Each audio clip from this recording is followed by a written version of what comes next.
everybody. So today I just wanted to get on real quick. Gonna be very quick because I'm just using this time while I'm waiting on my husband to get home. We're actually supposed to be going out tonight, but he's still at work, so I'm going to probably just talk a little bit before he gets here.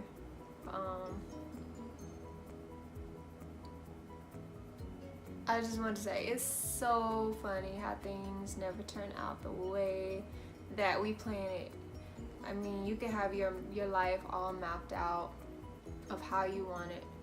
You want to get married at this age, you want to have kids at this age, you want to have your business at this age, you want to be here financially at this age, you want to have your house at this age, but God is like, hold up, hold up. That's not my plan, you know. And I think it's because oftentimes we live in a world where everything is just so quick, everything's happened so fast, and we don't like to be patient. We like to have everything when we want it. And oh my gosh, I could not tell you how much I have learned patience in these last 10 years. It has been a struggle. But God has definitely changed my character, and he has definitely increased my patience, where I'm not,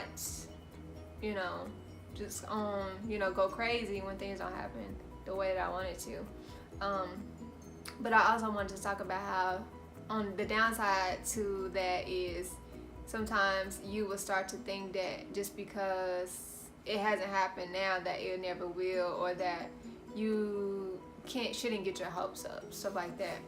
But God wants us to be in expectation. He wants us to get our hopes up. He wants us to keep our hopes up because that shows that we have faith in him. And so I just wanted to encourage y'all to just keep trusting God regardless. Keep your hope up. Keep your hopes up and alive, and believe that God is gonna work this out. I don't know how he's gonna do it, but he's gonna do it. And don't be focused and moved by what you see others are doing, because God doesn't have the same purpose for everybody. We are in the kingdom and in the church as a body, but we all have different avenues and different journeys that we're supposed to take. And God wants you to use what he's giving you in the way that he's giving it to you.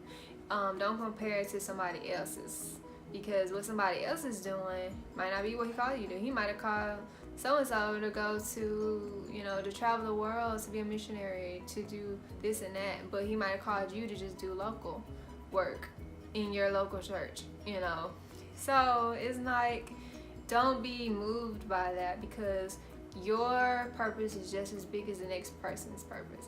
To God it is. Everything is vital to him. Just do your part and do it faithfully, because if you are faithful and small, God will give you more to handle.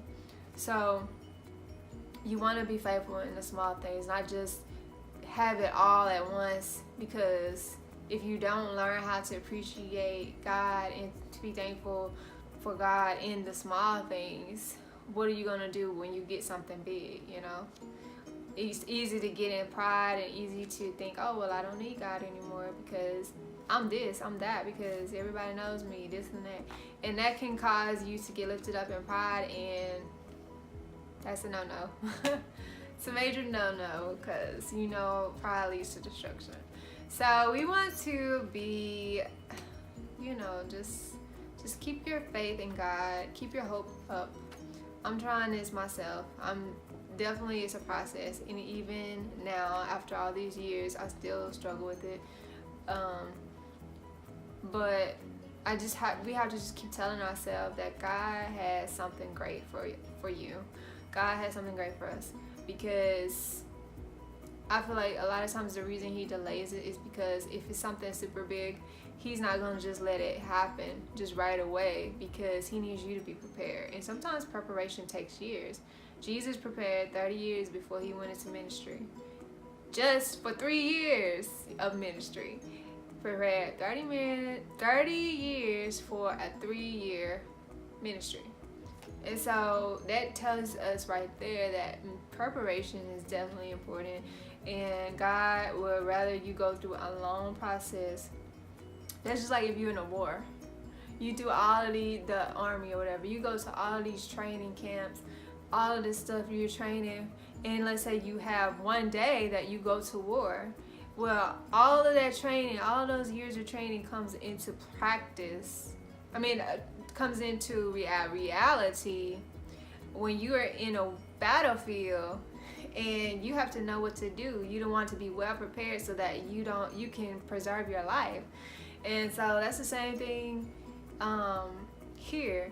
You're training for one big thing, possibly for your whole purpose. That's what you're training for. And so you want to make it count. You want to be well prepared. You don't want to get on the battlefield, all of that training, or go on the battlefield and not know what to do when you're stepping into your purpose. That's the thing.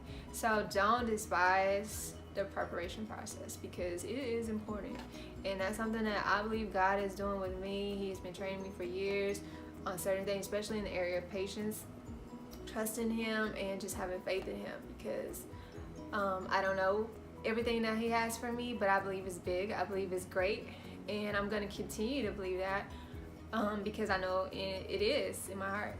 And you have to believe the same concerning your life.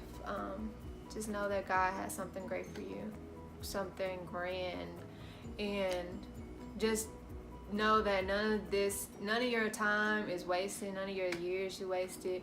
Even all of the failures you might have experienced or that you feel is a failure is not a failure to God, because He doesn't let anything that you do go wasted.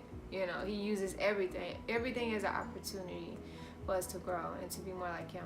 So I just wanted to share that, because sometimes it's so easy to feel like, okay, well, I've been in this situation for so long, so my hope is down, my expectation level is down.